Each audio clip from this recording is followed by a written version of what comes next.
So let me go ahead and log out here. One more scenario to go over.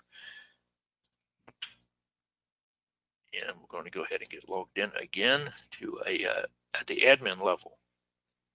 Now this scenario is if I have multiple members of my fire department that I'm adding.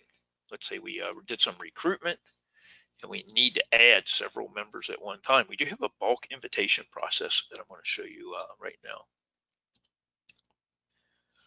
So after we set up our personnel for a new user, we want to make sure, I'm just going to pick on one of these records here. We get the information put on their personal info tab, and we go to the security tab.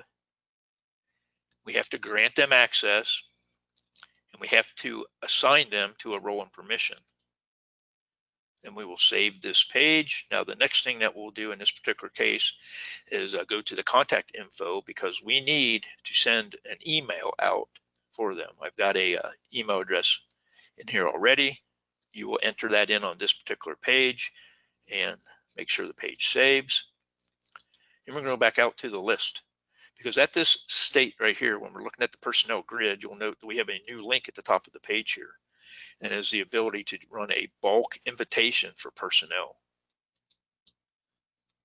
As long as you have this set up correctly and you have an email address in for them, you can see that we can select them as appropriate.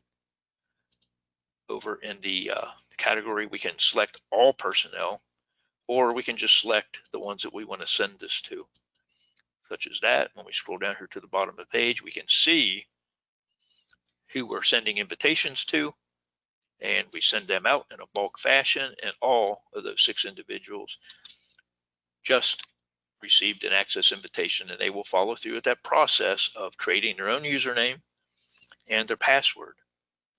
And that concludes all of the demonstrations today